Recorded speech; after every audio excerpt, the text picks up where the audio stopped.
Much has been made about the Chicago Bulls and Josh Giddey contract situation.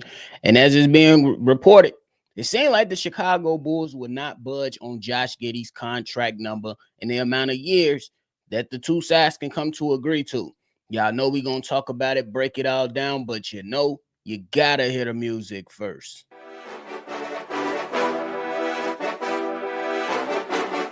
Cognac, gang.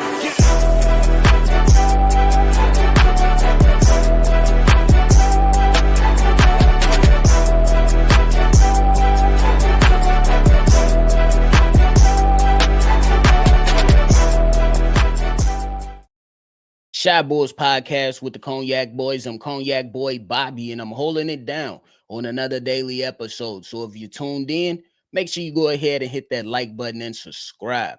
But hey, we still here dealing with the Josh Giddey stuff. Me personally, I can't wait till it's all over and said and done. Whatever the number is going to be, I'm hoping that it's a solid number to where both sides can come to an agreement and do what makes sense for the Chicago Bulls for the foreseeable future, because the contract standoff is just kind of like, hey, I get it from the negotiation side, from the Chicago Bulls, and not wanting to overpay just for a half of a season. But then on the flip side of Josh Giddey, I'm understanding him saying, hey, I had to get my feet in, my foot in after coming off of injury and playing this season. And then once Zach LaVine was going and off this team, as we had to build up his draft, stock, I went out there and I did absolutely what I believe I can do. And within this offense, I know that I can thrive and continue to push on with the Chicago Bulls. But we're hearing from my man Jake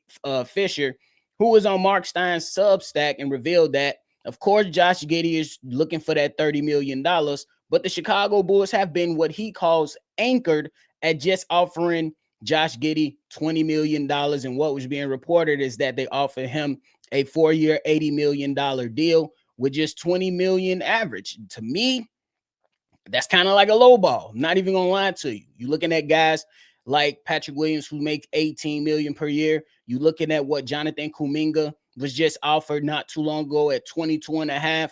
And me personally, $20 million, it shouldn't be the starting point to start negotiating the contract for Josh Giddey. I believe the starting point should be 22.5. And then you work your way to see how close you can get to the 30 if you're Josh Giddey side, and to see if you can find a happy medium of what the dollar amount should be if you're the Chicago Bulls. So Fisher went on to also report that there are a number of teams that are interested in Josh Giddey within the Eastern Conference, saying that there are other teams that have been interested in potential sign and trade scenarios for Giddey, but thus far nothing has materialized on that front, simply because the Chicago Bulls don't want to let him go. You don't want to let Josh Giddey go, and rightfully so, because Josh Giddey, with this new offense that the Chicago Bulls are planning to run and have been running at least since last season, we know that he's going to be a very, very important piece to what the Chicago Bulls are absolutely trying to do moving forward. Now, I understand that most of us are looking to guys like Montes Buzelis as taking a huge step forward and being that franchise type of player, and now being the face of the Chicago Bulls. He's leaning and walking into that. Obviously, you want to see Montes Buzelis do that, but Montes Buzelis will not be able to do that at a high enough rate if he doesn't have a point guard that is going to help him, figure things out, set up the offense, get things in transition to where Montes Buzelis is going to be deadly at.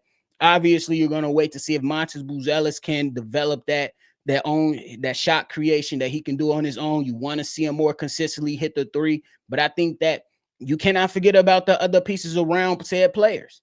You cannot forget about the other pieces around good players. Who cares how good you are? Like, there are some players that are at superstar level, and they don't necessarily need, a bunch of other players to go out there and get things going for them. But everybody can't be LeBron James. Everybody can't be a Kevin Durant. You know what I'm saying? And those are two different styles of play. But I think that when you talk about a point guard like Josh Giddey, he will be a huge benefit to a guy like Montes Buzelis. So while there are some contract push and pull from both sides. The Chicago Bulls need to just stop playing around. Look, I understand that you don't want to give him 30 mil, but what will be a good number to see Josh Giddey be satisfied with that number that you're intending to give him? We can't keep playing this game. I think that the Chicago Bulls, I know we still in the close to the middle part of August, so we need to figure out a way to try to figure this whole thing out so we can just push this thing behind us, because honestly, offering 4-year 80 million, it's not good enough. I'm gonna be real with you. Now, I said that in discussions with C-Dub, I said that the Chicago Bulls should just come to terms and say, hey, let's do a 3-year deal. Let's go ahead and go about 25 million, 22 and a half to $25 million, and give Josh Giddey a little bit of some leverage in that, which they're not going to do, and saying giving him a player option in year 3. But I think that's a fair compromise. If you don't want to cough up $30 million for 4 years, let's cough up 25 for 2 years and let Josh Giddey decide on what he should do on that third and final year of a said contract. It was once reported that the Chicago Bulls and Josh Giddey was kind of looking at a 3-year, $70 million deal. That's kind of on par right there. Trying to figure out how both sides can come to terms. And I understand that there are some other teams that are out there. We heard the Warriors come out of nowhere and say that they are fond of Josh Giddey, but let's keep it real. I don't necessarily know if that fits. Like, I get it that Josh Giddey can come out there and help Steph Curry and do all that stuff, but they kind of already have that kind of style with Draymond Green. You know what I'm saying? The guy that's just going to set him up and get Steph Curry his shots. And now you got Jimmy Butler over there. That's kind of like Draymond Green role. So it's not going to make a lot of sense. Like, they could be fond of the talent to say, hey, we're going to have you here. If Steph Curry gets ready and retired, then you can go over and take the reins. Fine, cool, dandy. Not even mad at that. But as it currently stands right now in 2025, heading into this season, it's just like, what are they going to try to think about that? Are you going to kind of have Steph Curry doing his normal thing and then just have Josh Giddey setting them up and allowing? Maybe that's something that could work. But again, you, the Chicago Bulls, you have been talking about giving Josh Giddey an opportunity and talking about how you want Josh Giddey to be here for the foreseeable future. Let's get this thing rolling in the right direction so it makes sense for both sides. Like, and when it comes to negotiations, I always say, sometimes like you kind of know it's a good negotiation if both sides are not completely satisfied. But you can't, if you're the Chicago Bulls, again, you cannot take out what took place with Patrick Williams on Josh Giddey. You cannot look around and say, well, Kuminga ain't getting 30 million. Well, Cam Thomas ain't getting 30 million. Those players have nothing to do with Josh Giddey. Those players have nothing to do with Josh Giddey. And my man's Jake L. Fisher, while he was with on the Mark Stein Substack, also went on to say that rival executives that have interest in Josh Giddey, there's some reluctance to even try to engage with the Chicago Bulls because they know they want to keep Josh Giddey. We know that the Chicago Bulls are not trying to get rid of Josh Giddey. It's just that the Chicago Bulls right now are trying to play hardball. And I'm going to say it again. If you offer Josh Giddey a 4-year, $80 million deal, that's a low ball, bro. There's no compromise in that when it comes to the contract negotiation. You can't just expect him to sign for that low of an annual salary at $20 million per year. Now, I get it. Like, you want to save some money. You want to see if he can prove himself. I understand those aspects.